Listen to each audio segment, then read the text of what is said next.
What are you known for? Known for my brand. I think before my brand, I don't think people even knew me. It's very funny how much my first job was. She had 5,000 naira for both the traditional and white wedding. 2 makeup sessions. Yes, 5K. bridal makeup sessions, not even just regular makeup sessions. And I think then I had just gotten my first car at the time, and I was quite young. I think I was still 17. My makeup box at now is worth millions. But yeah, I've heard my business was flourishing because I was into diabolic things. Diabolic. Yes, Juju. voodoo.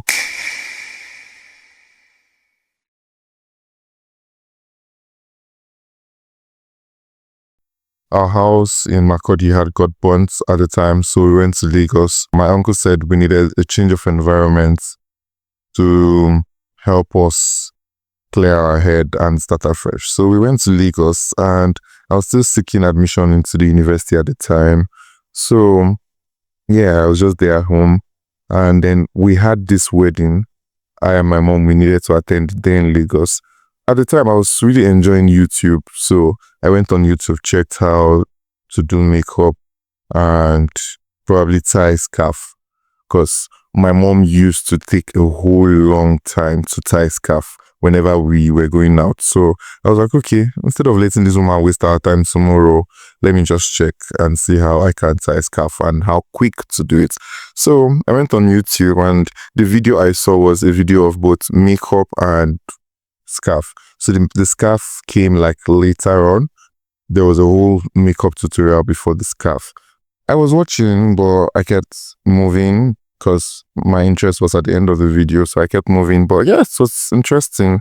So at the end of everything, I went to my mom. I was like, oh, how far? I can tie your scarf for tomorrow. She was like, child, please don't come and play with me. I don't have strength. I was like, no, give me your scarf. Let's try out something. And I tried, and she was like, eh? Are you joking? In less than how many minutes? Faster than she had ever done it. So she was like, wow, where did you learn this? I was like, YouTube. I said, I think I can do something little for your makeup too. She was like, okay, let's see. And I did something. It was very beautiful, and she even took pictures that night. So the next day, I tied her scarf, we went for the wedding, and when we got back from the wedding, I started to go and watch the video again. And YouTube would always suggest similar videos, so I kept on watching and watching. I just thought, oh, it was something I think I can do, and I picked interest. Started, but at the time, I started working on, I was always using our house help as my muse. So when my mom is around, quickly just get her makeup things, sit her down and do makeup. When we just hear my mom's horn, everybody's disorganized. You're trying to wash your face. One person is trying to open the gate and all of that. Until, yeah, a friend now told me about a bride that was looking for a makeup artist, and she doesn't have so much money. I was like, okay, yes, I think I can do it. And very funny how much my first job was. She said she had 5,000 naira for both the traditional and white wedding. 2 makeup sessions. It's 5K. Bridal makeup sessions, not even just regular makeup sessions. I know you continue, please, but I want to ask you one question. How long was it between when you first went to the wedding with your cousin and when you got your first job? I think a year and some months. So you are still talking 13, 14 years ago still? Yes. How did you get a second client from that first person? After that time, when I got that first client, I got payments for the job. And yes, I went to the market, bought some things, of course, not so great.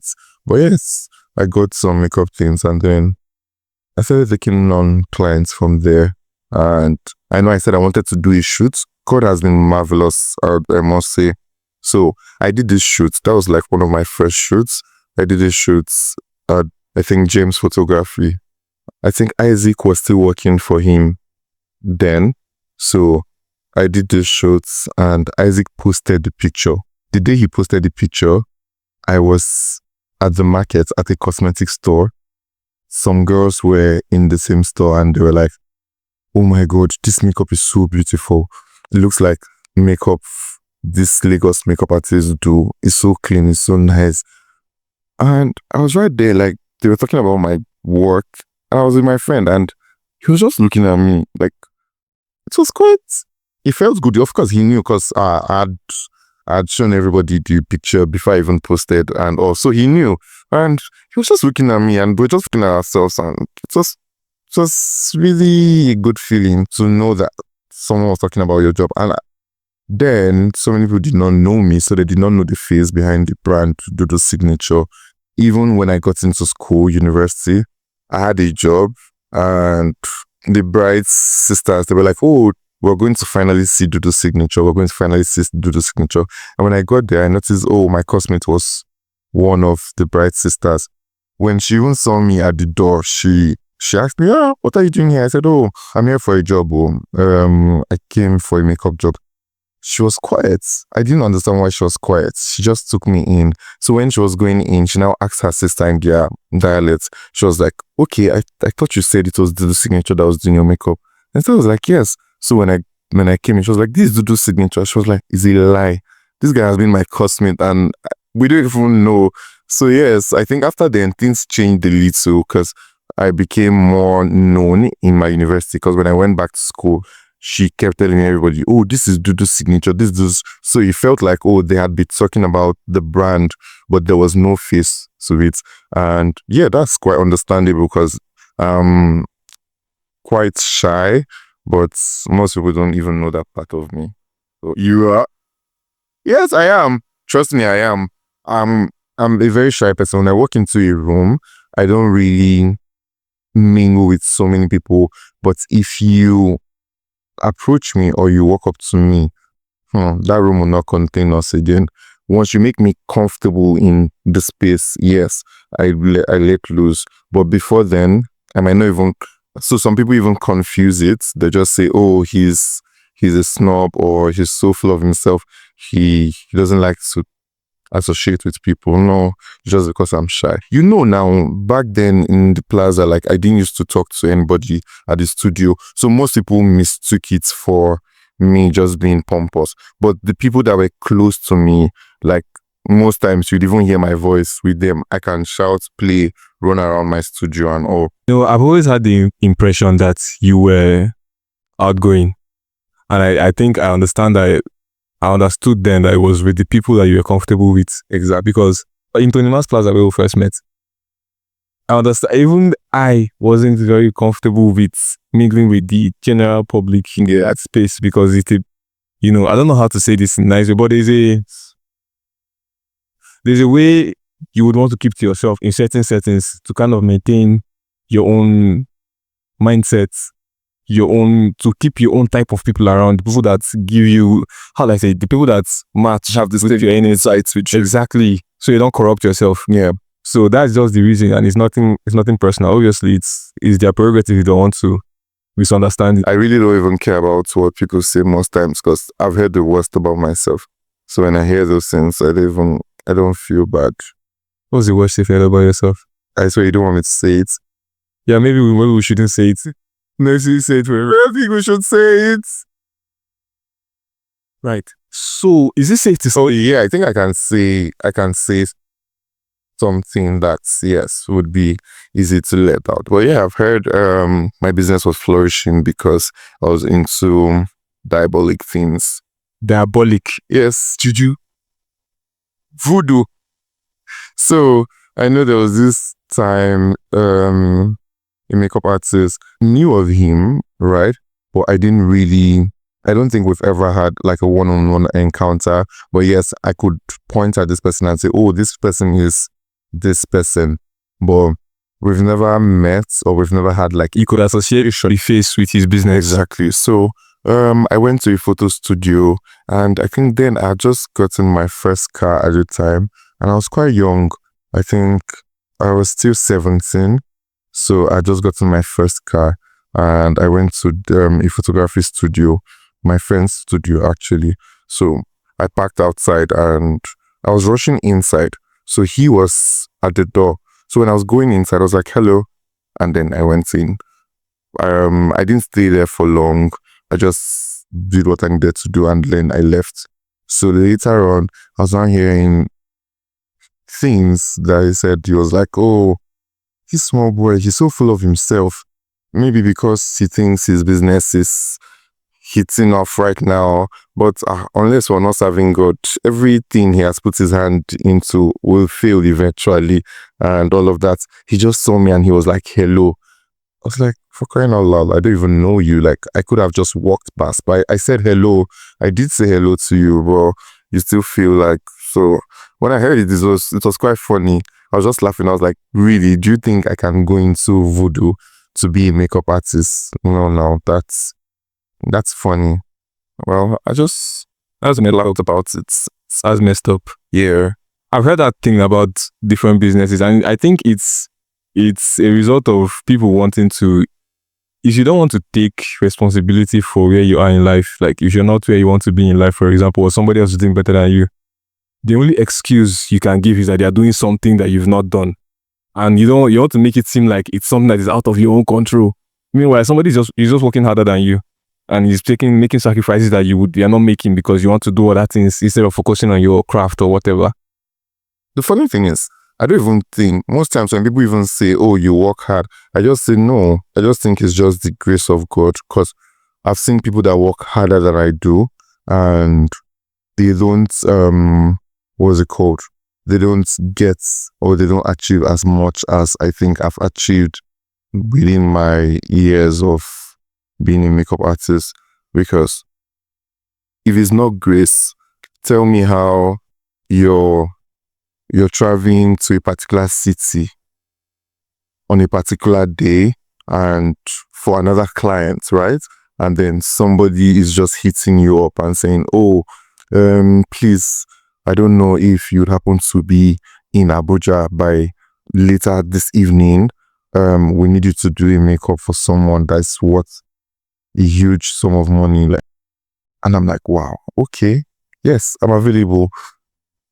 I had no plans of traveling there. Like, my client just told me, oh, we're going to go to this town later this week. I did not make it known to anybody. So things like that, all my friends know. I always just tell them, oh, I'm a child of grace. I don't suffer. I don't lack things unless I don't set my mind to do it. Whenever I set my mind to do something, yes, I even do it better than what I ever imagined I would do. So I just think it's just the grace of God. Trust me, it's not even hard work. For me, it's not even hard work, because I know I'm a very lazy person. So hard work is far from me. How did you handle that situation? The one over here. You said you were going for one job. Yes. And you got another one the same day. Mm-hmm. So funny enough, we were actually coming to Abuja. At the time, I was still in Makurdi. I was still based in Makurdi. So my client had told me, oh, I have an event in Abuja for, let's say, Friday, right? And then we're supposed to come to Abuja by Thursday. But we were using a private jet. So our luggages were sent via road. So my makeup kits, my personal luggage, everything was in my client's car. It came in a convoy to Abuja. So we were supposed to use the PJ.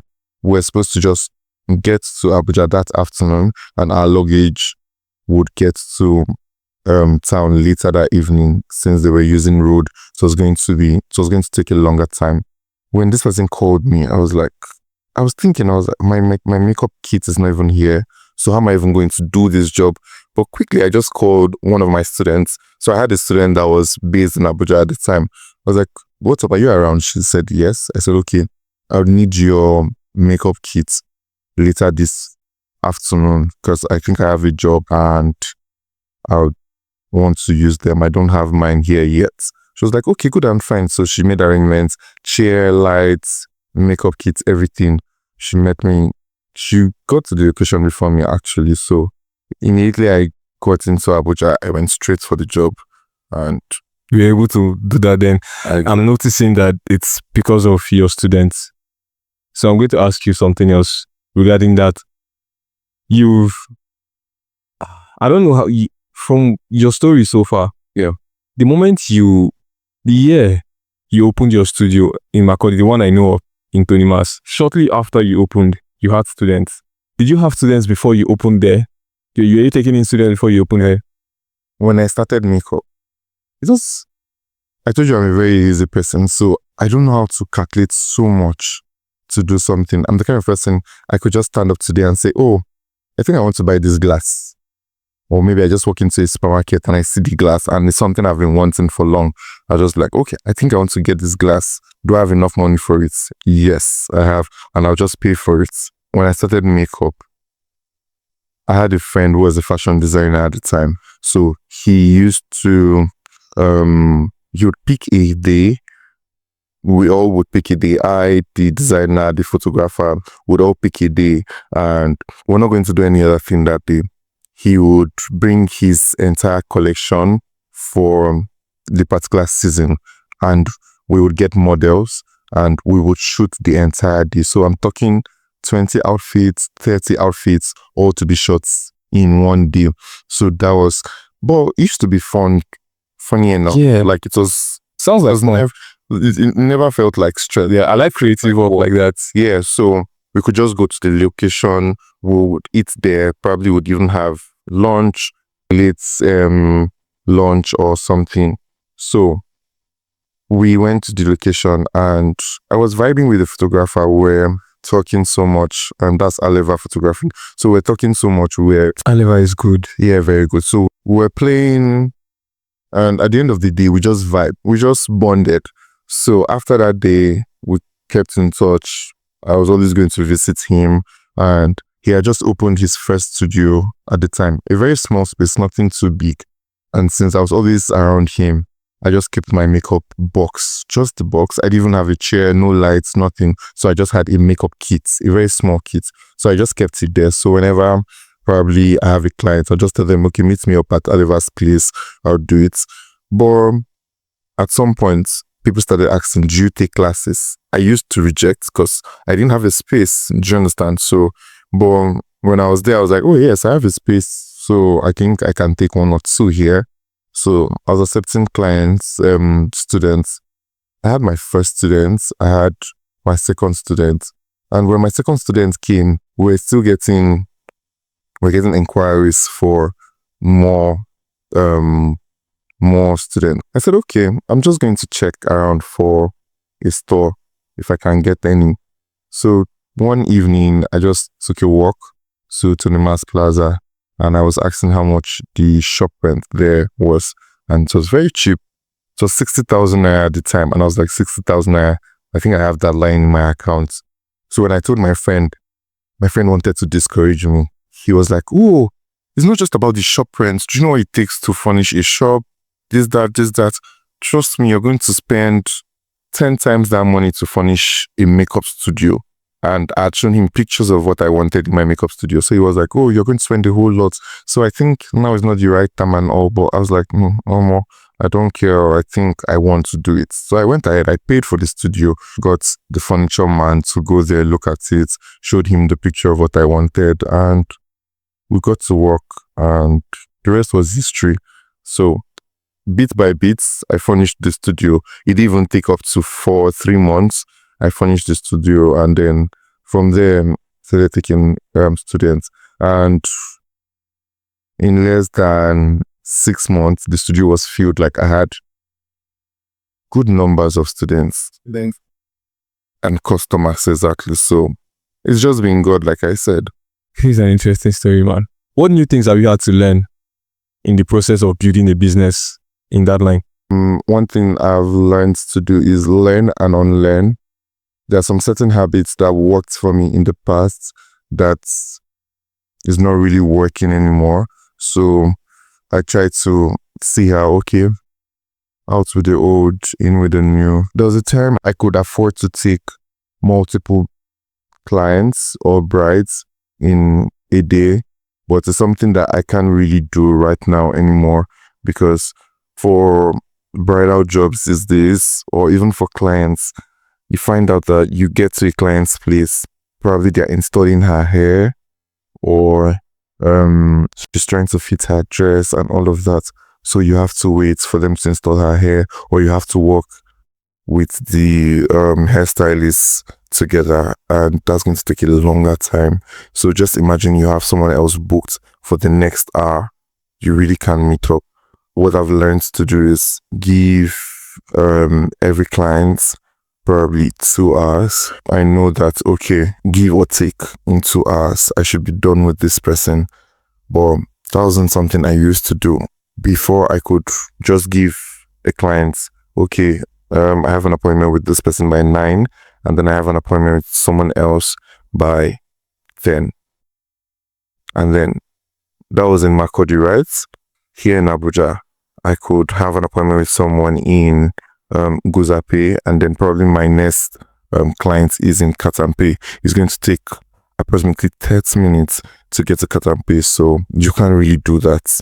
So the time I would leave my client's house to get to Guzape or get to Katampe, I would have eaten into the time exactly. So yes, these days I just try to, okay, for a particular client, if it's going to be home service, I would say, okay, give or take 3 hours, 1 hour for movements. That's wherever you're staying. I know it's not going to take more than an hour to get to your place and back to wherever I'm going to. Yes, that's something I've tried to learn moving to Abuja. And yes, I think after I mastered that, it made things easier, because I was really having a difficult time managing my time, and that's not even good for business.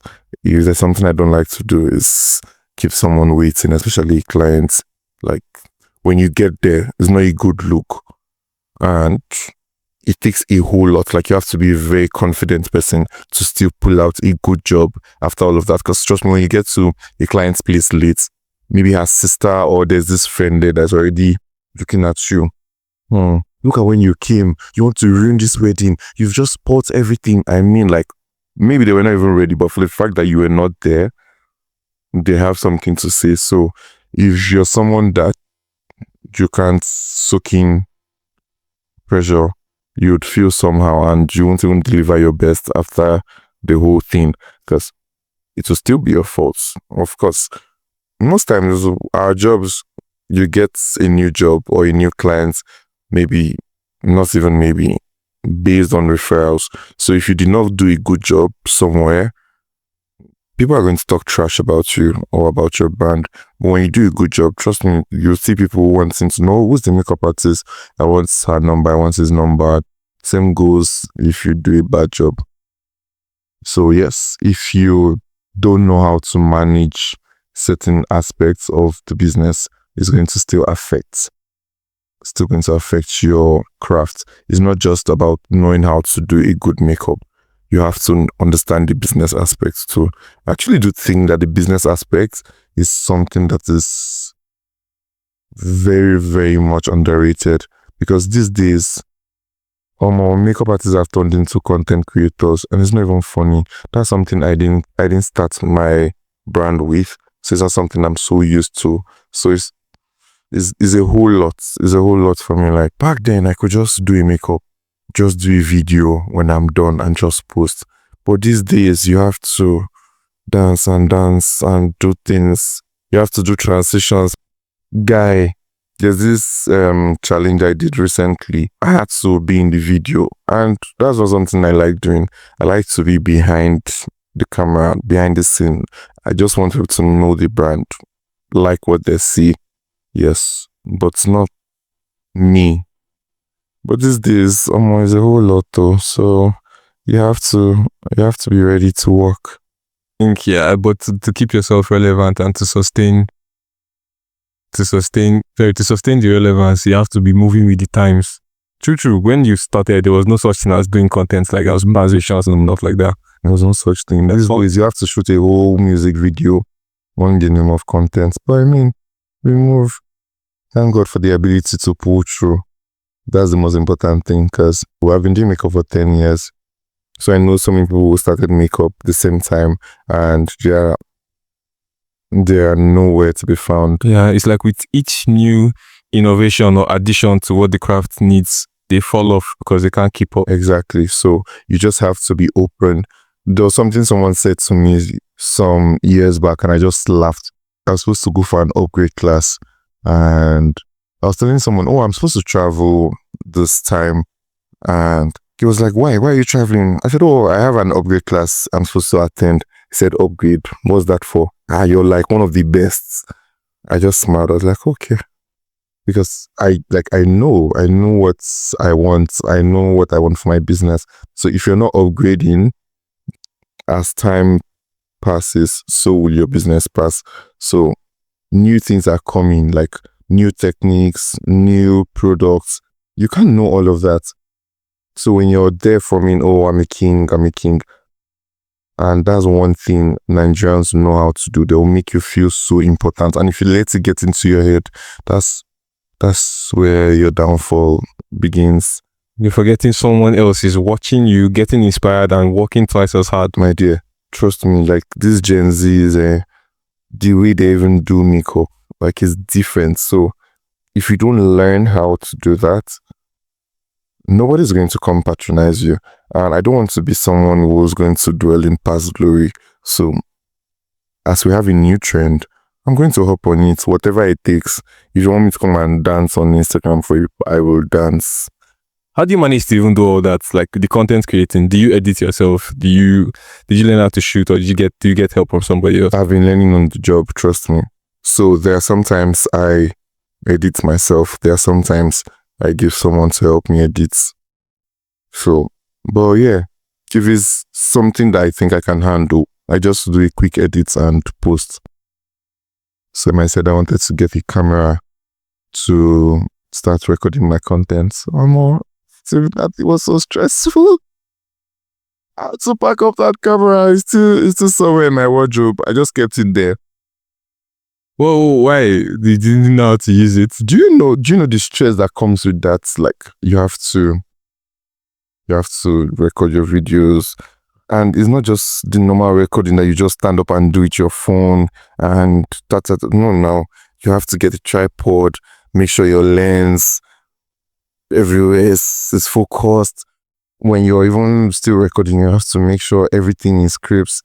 Then after everything, you're trying to export the files. You're trying to join. Man, a lot. I got a full camera. I got a lens, a very good lens. In fact, at the time, some photographers were begging to use my lens. I got the lens, got a brand new laptop. All of that was initial gaga, but well, never say never. I think I might just go back there soon. I think probably I'll get someone to handle that aspect, and I'll just focus on other things.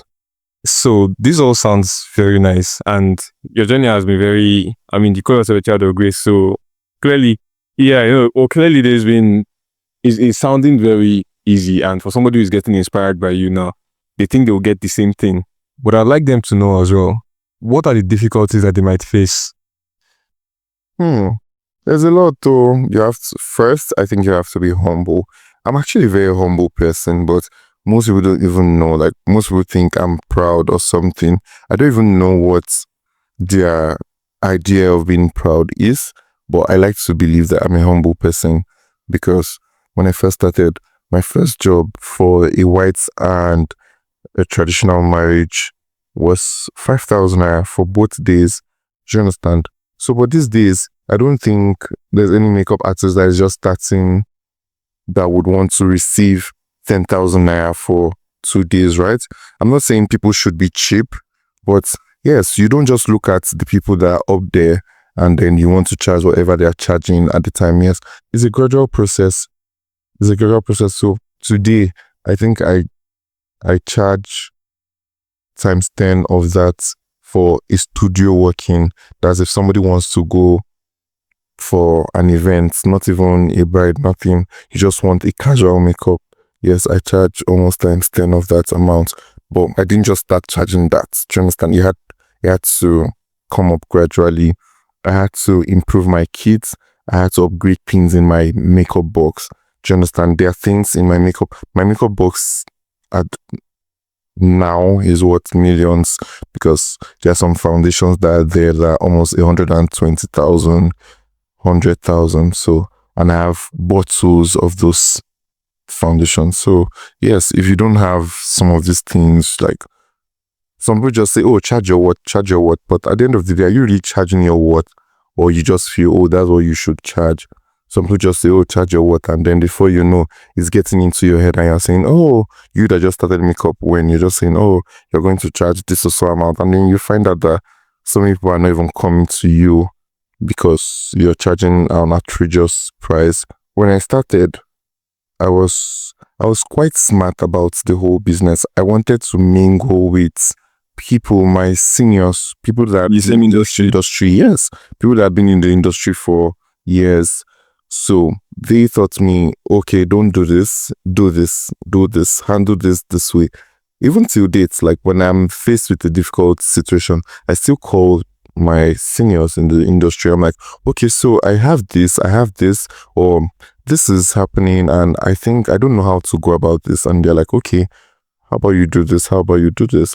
And at the end of the day, when you do it, you just notice, oh, okay, yes, you handled it. Yeah, because they were there before. They've been there before. They've walked that path, and they know how it feels to be there. So you have to be cordial, or you have to be close to these people, learn from them, learn from their mistakes. You don't have to encounter those mistakes yourself for you to learn. Like, time is of the essence. So if you learn, it's going to be easier for you, it's going to be faster. And back in the days when I told you I would charge a lesser amount and take more jobs, right?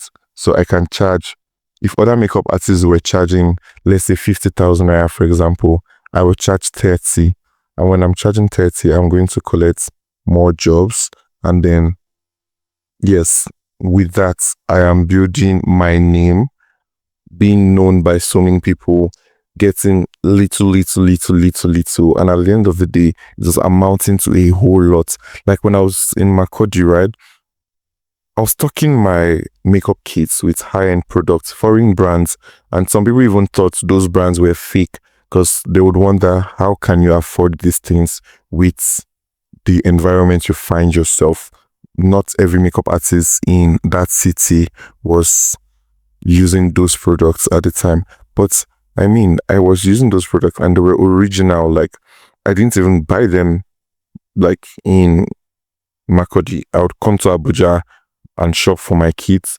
Probably if I even have someone coming from outside the country, I'll tell you, oh, help me get these few items and all, and I'll pay. So yes, some people just felt, oh, those things are not original because they felt I don't have enough resources to get that.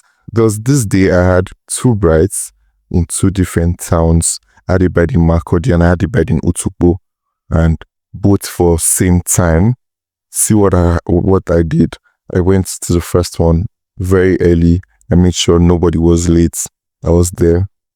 Immediately I started my makeup with that first bride, I asked my friend to drive my car to Naka. Yes, so he took Naka Road. Naka Road is shorter, but not the best. Do you understand? It's like it's a land. And I had bought a new car at the time. That was like my baby. I know if I drive on that road, I was going to be tensed. I would definitely speed. So I told him, start going now. Immediately I started the makeup on the first bride. He was already going. So he was driving slowly and very gentle. He was going to Naka. Immediately I finished with the first bride, I went to the park and I took a bike. If you know Naka Road very well, you know how dusty it is, red sand. I took a bike. I was with a scarf. I tied my head. You could only see my eyes. Tied my head, covered my nose. My makeup kits, I had separated my makeup kits. I took what I know I needed for my first bride. So my assistants, I had 2 assistants on that day.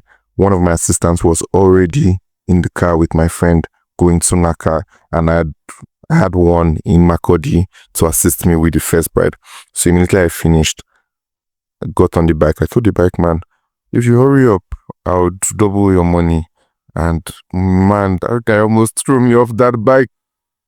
So when I was getting to Naka, my friend was just getting to Naka. So he was just parking and he just took his phone to call me and say, oh, we just got here. And I said, my bike is behind you. Just pack. Immediately I came down, I told him, okay, you can take the bike back to Makurdi because he had something he needed to do.